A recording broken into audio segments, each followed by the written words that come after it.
नमस्कार, मैं हूं राजीव रावत। पब्लिक वॉइस में आपका स्वागत है। वक्फ बोर्ड अमेंडमेंट बिल अब जेपीसी के हवाले कर दिया गया है। स्पीकर जेपीसी का गठन करेंगे। लगभग सभी दलों के इसमें मेंबर होंगे। हर दल का प्रतिनिधित्व होगा, वो विचार करेगा, मंथन करेगा, उसके बाद आगे की सिफारिश करेगा कि उस बिल के प्रारूप में कुछ संशोधन होता है या इस बिल का क्या करना है। लेकिन तकनीकी तौर पर ये बिल चला गया है जेपीसी को, और मोटा मोटा जो हम समझे या हम कह सकें, ये जेपीसी के ठंडे बस्ते में चला गया है।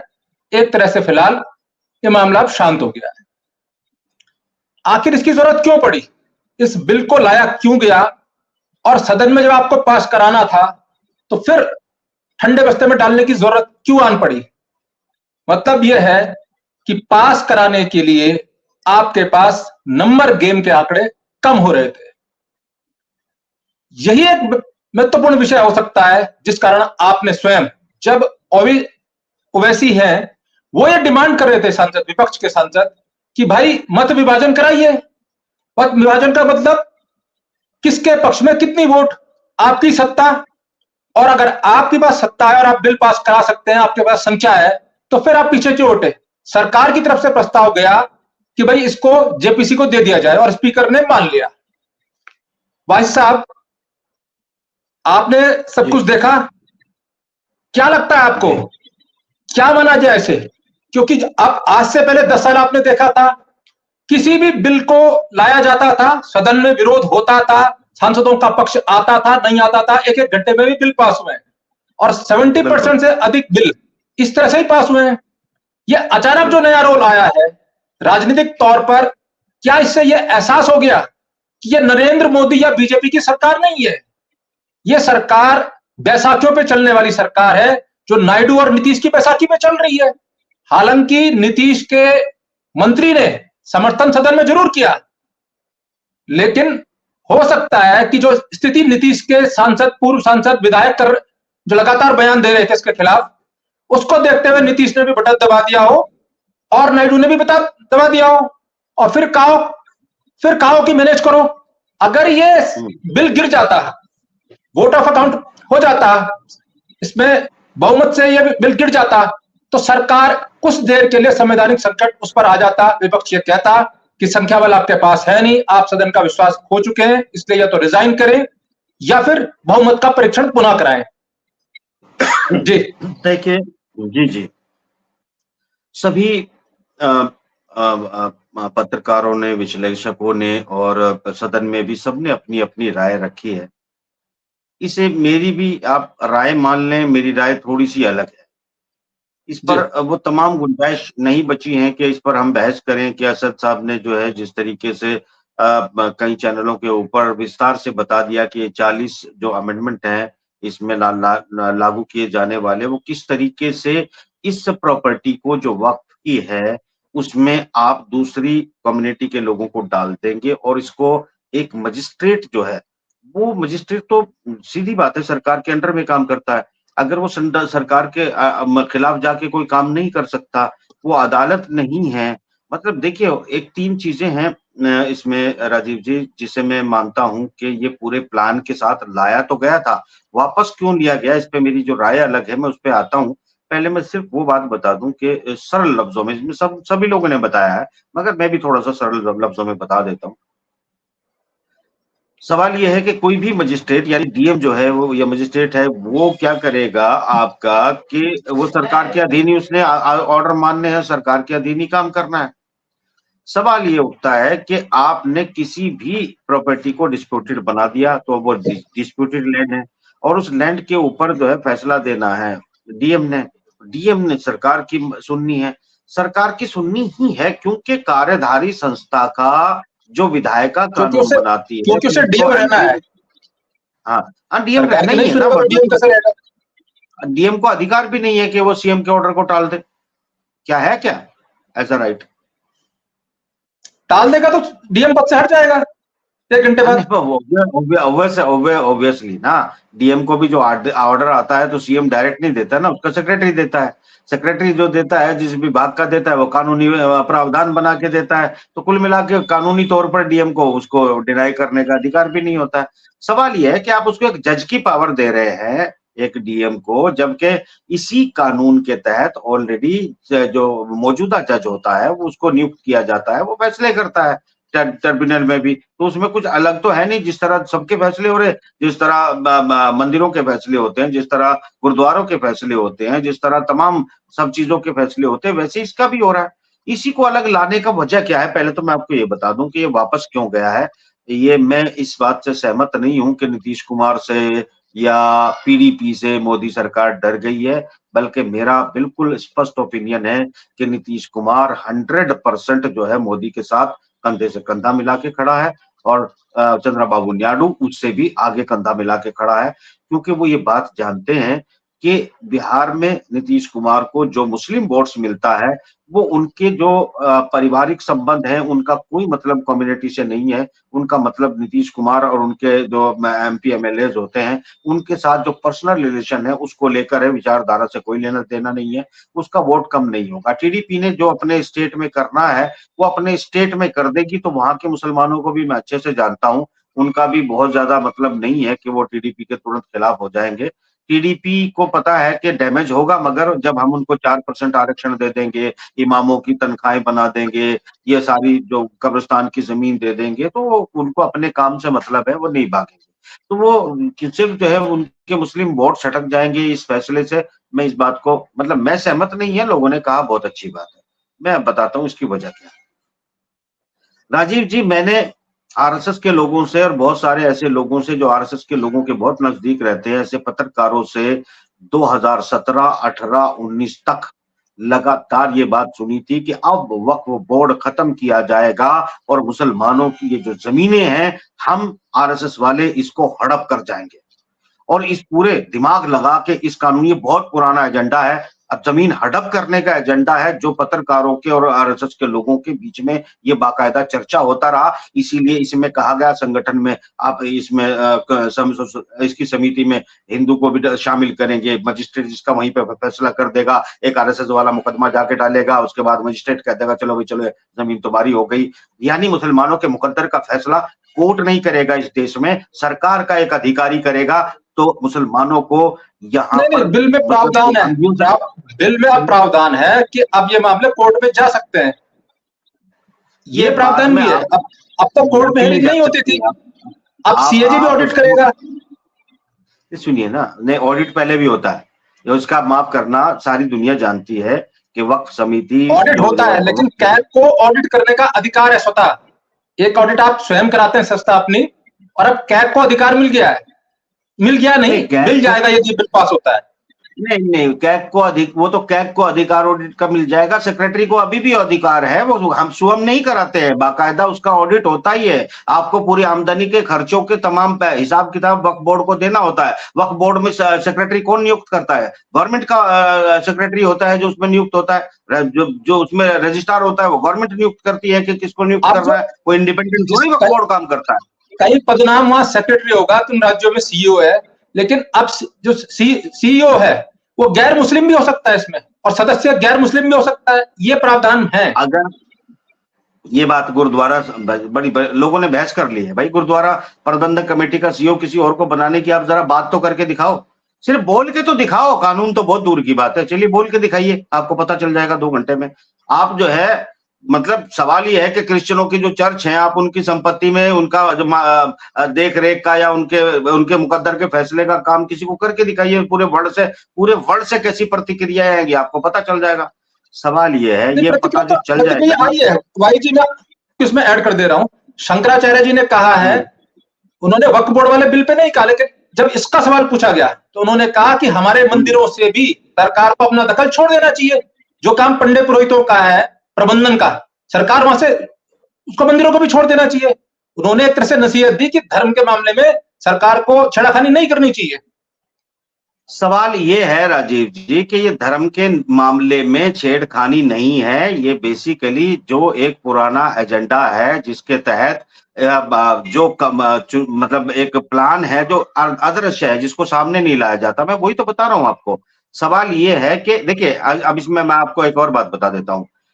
सरकार की मिनिमम मदद रहती है मुसलमानों को, हम झेलते हैं। हम जब एयरपोर्ट पे जाते हैं, जब हमारा नाम वाहिद नसीम आता है, तो लोग हमारी चेकिंग का पैरामीटर बदल जाते हैं। जब हम जो है किसी अधिकारी के पास जाते हैं तो उसके पैरामीटर बदल जाते हैं। और बहुत बड़ी बात आपको बताता हूँ, सारी पत्रकार बंधु अपने यार दोस्त हैं। जैसे ही वाहिद नसीम का नाम आता है तो उनके तेवर बदल जाते हैं, उनकी भाषा बदल जाती है। और भाषा अगर बदलने की, चलो मान लिया मैं इतना कमजोर भी नहीं हूं कि मतलब मुझे कोई अंडर एस्टिमेट करे, तो मैं बहुत, सब जानते हैं मेरी औकात क्या है। उसके बावजूद मगर जो इंटरनल में व्यवहार देख रहा हूं, मतलब भाई मैं आखिरी कोने पे क्यों पड़ा हूं? क्योंकि मैं वाहिद नसीम हूं। बस बड़ी सीधी सी बात है कि हर एंगल पे आप third citizen, second citizen, last citizen बनाने की जो कोशिश कर रहे हैं, उसकी तो ये तो बिल्कुल वो चीज है कि मुसलमानों को जो जहां पर मदरसे, मस्जिदें, जिस तरह, और ये क्या जमीन कौन है? सरकार ने दी थी क्या?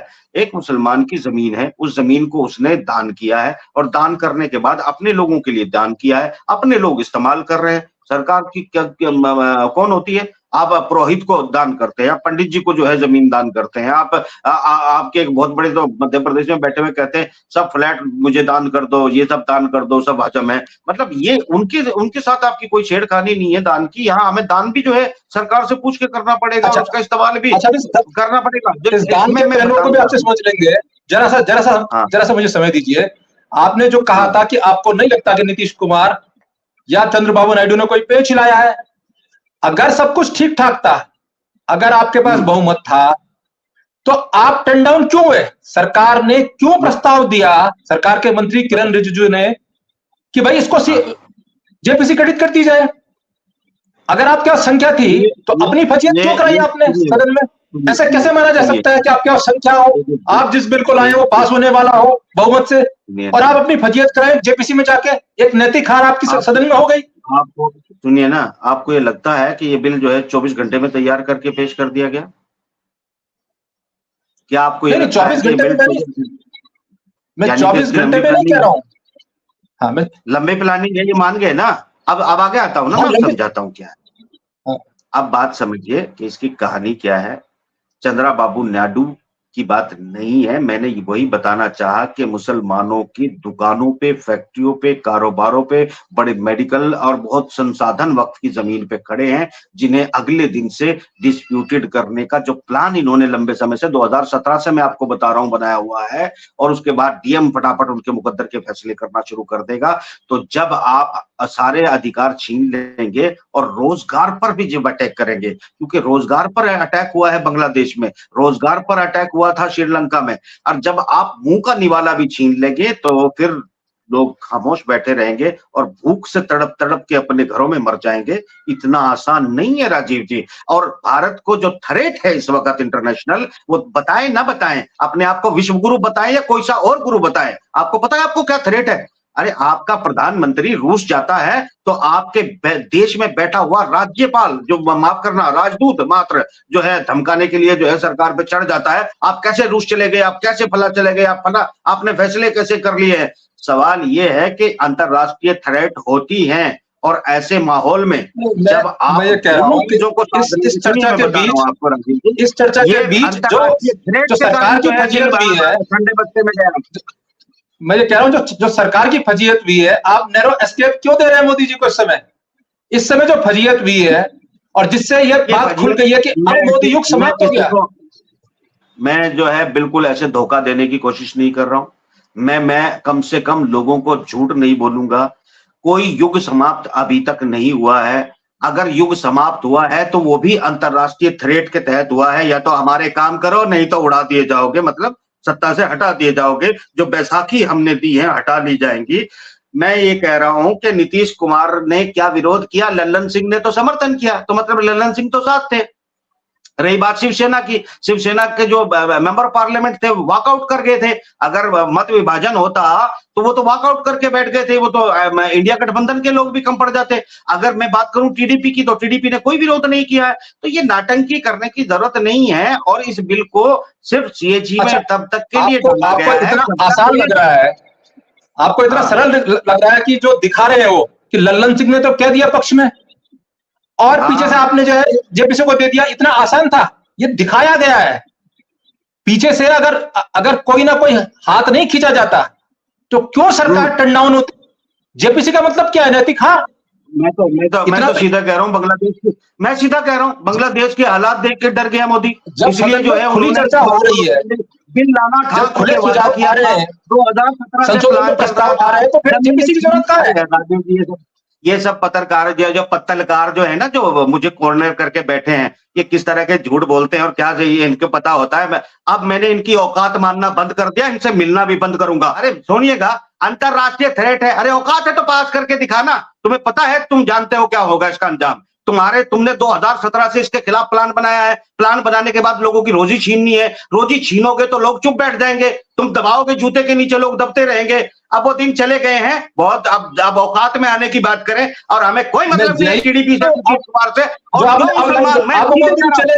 जो मुसलमान टीडीपी और नीतीश कुमार को इस वक्त मॉनिटर नहीं कर रहे हैं, वो अपने आप और अपनी नस्ल के साथ गद्दारी कर रहे हैं। क्योंकि ये जो बिल गया है ना ठंडे बस्ते में, ये अंतरराष्ट्रीय थ्रेट और दहशत में गया है। कहीं पर यहाँ श्रीलंका और बांग्लादेश ना दोहरा दिया जाए, वरना ये बकवास करने की बात है कि नीतीश कुमार ने ये कर दिया, राज्यसभा में, विधानसभा में फला कम था, ये था। ये प्लान करके एग्जीक्यूट करना था इन लोगों को। नीतीश कुमार तो पिताजी का पिताजी अपना इसको तस्लीम करने के बाद इस पे वोट करता। शिवसेना के जो मेंबर ऑफ पार्लियामेंट थे वो बाहर निकल के भाग गए थे।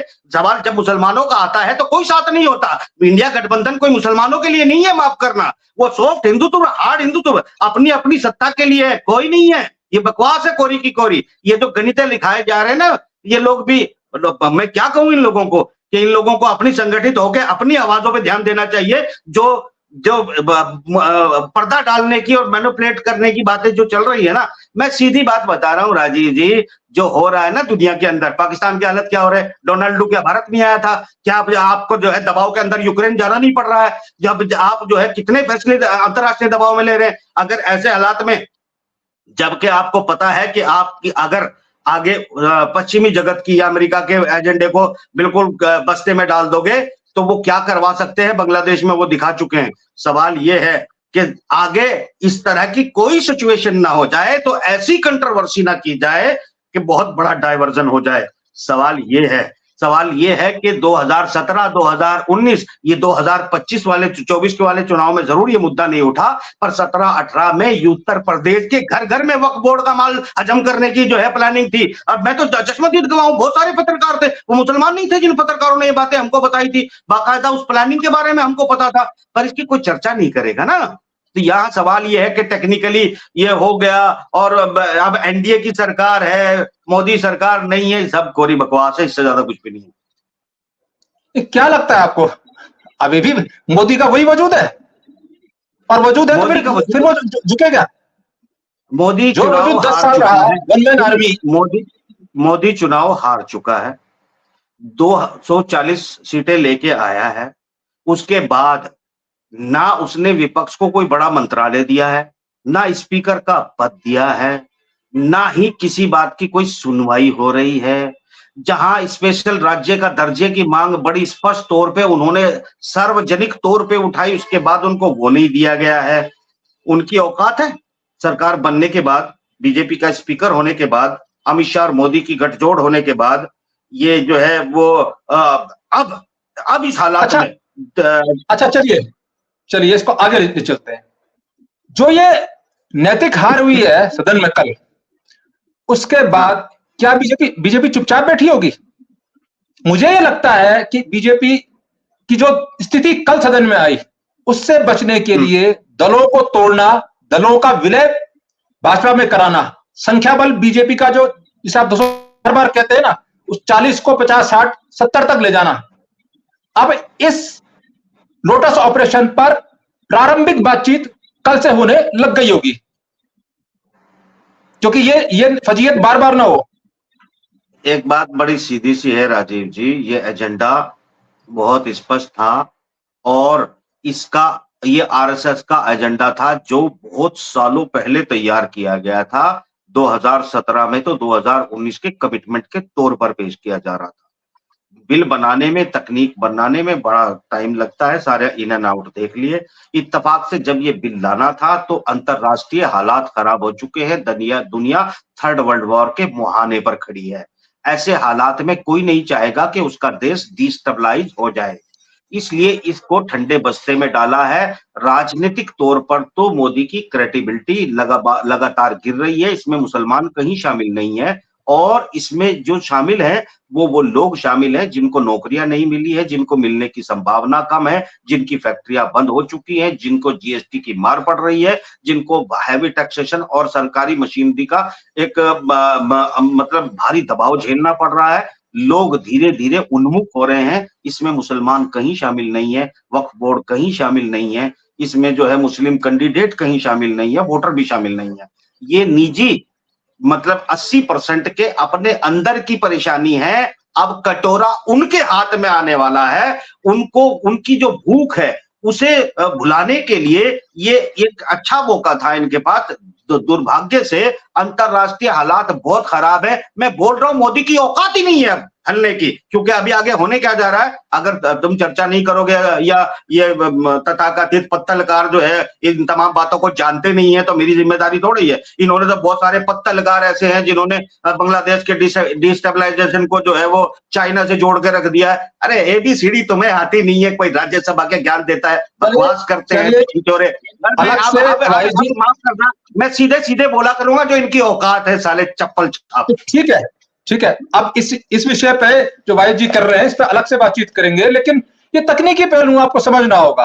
ये नैतिक हार भी हुई है और इसके पीछे कारण है। यदि आपके पास संख्या बल होता तो ओवैसी जी की मांग को आप स्वीकार करते, बिल को पास करा के राज्यसभा को देते। लेकिन एक और कारण है, अब ये इस सत्र में इस बिल का कुछ नहीं होने वाला, ये राज्यसभा को जाएगा नहीं क्योंकि चला गया जेपीसी में। लेकिन एक व्यवस्था है, इसको राज्यसभा में इंट्रोड्यूस किया जा सकता है और इंट्रोड्यूस करने के लिए संख्या बल राज्यसभा में है नहीं। अब नवंबर दिसंबर तक ये माना जा रहा है कि तो 10-11 सीटों पर राज्यसभा में और चुनाव, कुछ नामित सांसद होते हैं, उसके बाद नवंबर दिसंबर वाला जो शीतकालीन सत्र होगा, संभव ये भी है कि राज्यसभा के जरिए फिर इंट्रोड्यूस करा जाए। हालांकि ये जेपीसी में तब तक ये निकलता है कि नहीं निकलता जी, रिपीट हम इंतजार करेंगे भाई जी। आज हाँ, मैंने बात कर ली है।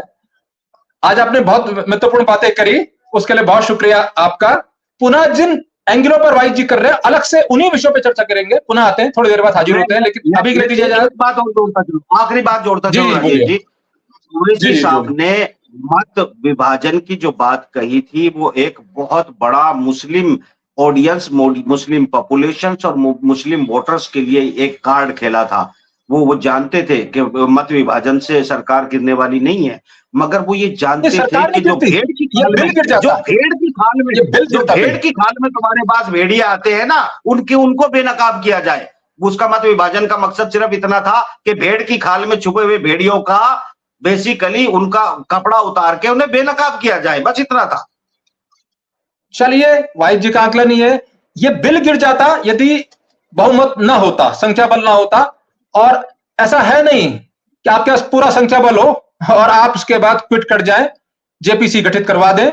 कहीं ना कहीं ये उस बिल से, उस सदन से, अपने ही शब्दों से, अपने ही बिल से पलायन था, एक तरह से नैरो एस्केप था। इंतजार करेंगे अब इस बिल का होता क्या है। वाहिद जी, आपकी तमाम विचारों के लिए बहुत शुक्रिया। दीजिए इजाजत। नमस्कार। नमस्कार।